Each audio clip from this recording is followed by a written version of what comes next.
television entertainment. See Buddy Roberts there.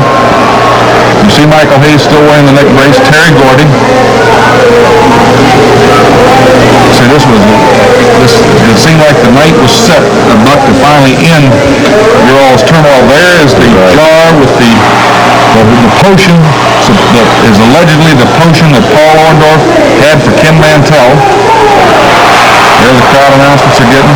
Looks like everybody's really keyed up. There's Michael Hayes with his usual arrogant. I don't want to lay on all the adjectives that I have. Like I say, we're still supposed to walk the middle of the line when you're up here with Boyd Pierce and give it a fair commentary both sides. But there's Hayes prancing around, and it was definitely a personal situation between you and him, Buck, because he has said he's going to rid wrestling of you. I'm sure you feel the same. Now we've joined the match, and this will be edited down because I think the match went about 35 minutes, and we've got about 7 minutes of film.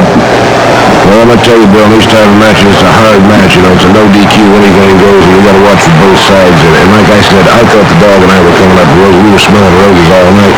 We took the tack right to him. There I've got the sleeper on that Terry Gordy. Buddy Roberts comes in and makes a save, which is legal at that type of match. That type of match. That would have been a disqualification under normal rules to save his partner, but in a no disqualification match, that was legal. There's Roberts with that flying elbow of his. And like you say, Buck, I often felt too in wrestling that when you had the no disqualification match, it was to your advantage because guys like Hayes and Gordy and Roberts break the rules all the time in the matches and try to shade the rules, try to distract the referee.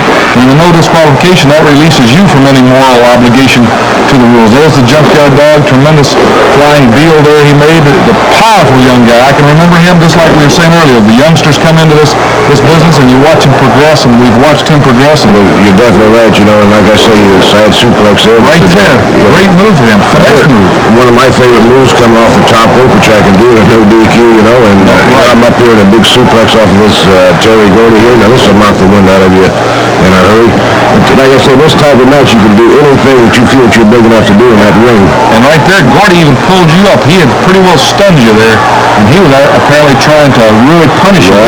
This animosity with you guys has really gotten... And Michael Hayes was just telling him to keep on pounding some. There you make a tag behind his back. I don't think you ever saw it, and the Junkyard Dog is legally in.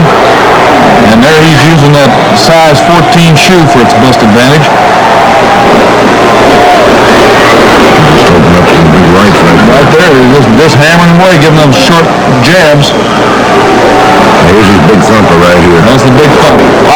He hits that so hard that the whole ring floor goes with that one. Now there's again with ordinary disqualification, but this was a no DQ, so Buddy Roberts catches it. This kind of match is tremendous, has tremendous crowd appeal, and many times it's got a lot of appeal to the wrestlers, but you certainly pay the price in any kind of match of this situation. Right. Once you throw the rules out the window, anything goes. They make the team tag, they double kicking.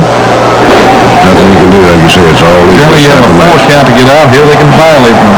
And of course, again, the referee tries his best, but he's just in there basically to call the falls.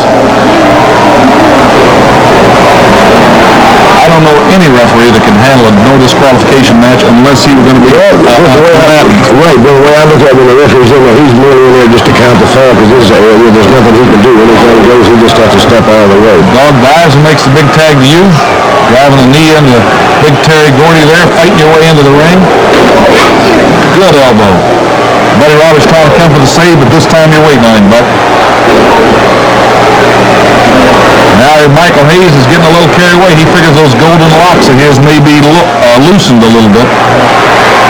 There you're going for the fall. Now, see, I've let the man down, and the referee, which was out of position, which I'm not blaming the referee or nothing else, when there's all 4 in the ring, he had to get some team out of there. It looked to me like Michael Hayes spread the rules over there, and the dog went out on the floor on that move. And there again, you've got the man pinned. The match goes on no matter what happens in a no disqualification. You've got to carry the battle to him. The dog's down on the floor, and Hayes is exhorting his cohorts on. Now they're both on you, Buck. Here they go for the big move. You get out of the way. Tremendous move on your part. That backfired on him. Now Terry Gordy's wondering what went wrong. He wants to count his change. but it never stops. It never stops on a no disqualification match. Now right here, now the man backdrop, he picks me up for this big suplex of his, but I've taken that thing already once that evening. I knew I wasn't going to get the ring knocked out again. I dropped in behind right for the roll-up right here, and I thought I had the man here, and I can see Hayes coming up. I knew that Buddy Roberts got knocked out. I know if I got Hayes down, I knew the dog was down. There's nothing right, left. which would be a disqualification for the manager to enter the ring in any other situation. But there's Hayes in, so in reality, you're facing what you always have. You're facing 3 against 2, which is 3 against 1 with you right now. Gives those guys breathing space, and they catch you with a double lariat almost. And there's the fall. So that's the end of the match. They've won the Mid-South Tag Team titles, and you're the loser. And right there, Michael Hayes is getting the magic solution that he borrowed from Paul Orndorff, and you can see it dripping off his hand.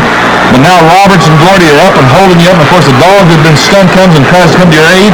And as he yanks Michael Hayes around, right there, it goes into his eyes. Now, the whole point of contention, did Hayes slap that in his eyes on purpose?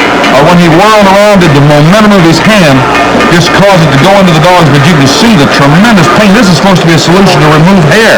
And yet you can see when it hit the dog's eyes, the agony he's in, and of course the bewilderment and the agony you are in, and nobody at this point realizes the seriousness of this situation because they figure it's just something that's burning him, and as soon as they wash it out and clear it out, that everything's going to be fine, it's like salt in a raw wound or something. And here's DiBiase, who was next on the card coming in, and even he's not registering the concern of this fatal injury type situation at this point because nobody really knows the full implication of it at that moment. We didn't get an inkling of it until he was carried back to the dressing room, and we're diluting whatever it was in his eyes, and still he can't see, and he's still in excruciating pain. And this is the situation that happened at this point. And there you see everybody trying to help him out. They can say what they want to say, and I'm not a real humble person. Everybody knows that I've never asked for no quarters. I'll never give any quarters, and I don't.